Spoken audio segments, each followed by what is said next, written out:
बिस्मिल्लाहिर्रहमानिर्रहीम। आज का हमारा टॉपिक है हाइड्रोजोल क्रीम। हाइड्रोजोल क्रीम होती क्या है? Hydrozole cream anti fungal topical cream है जो फंगल इन्फेक्शन के लिए इस्तेमाल होती है। हाइड्रोजोल क्रीम के यूजेस की बात करें तो ये एथलीट्स फुट में इस्तेमाल होती है।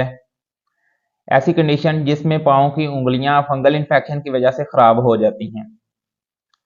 इसके अलावा एक कंडीशन होती है जॉक इच, जिसमें हमारे जिस्म के प्राइवेट पार्ट्स में फंगल इन्फेक्शन हो जाता है, यानी रिंग वर्म बन जाते हैं, यानी धद्दर या चंबल बन जाती है या रैशेस बन जाते हैं। तो ऐसी कंडीशन में भी हाइड्रोजोल क्रीम इस्तेमाल होती है।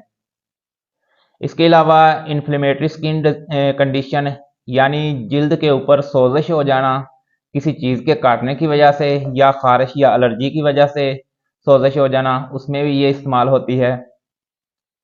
इसके अलावा फंगल डर्माटाइटिस में भी ये इस्तेमाल होती है, जिसमें जिल्द के ऊपर रिंगवर्म बन जाते हैं, दद्दर या चंबल बन जाती है, उसमें ये इस्तेमाल हो सकती है। इसके अलावा बच्चों में नैपी रैशेस में ये इस्तेमाल होती है।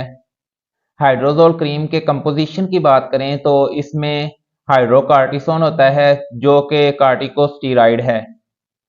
इसके अलावा इसमें एक एंटी फंगल एजेंट शामिल होता है, यानी क्लोट्रीमाजोल,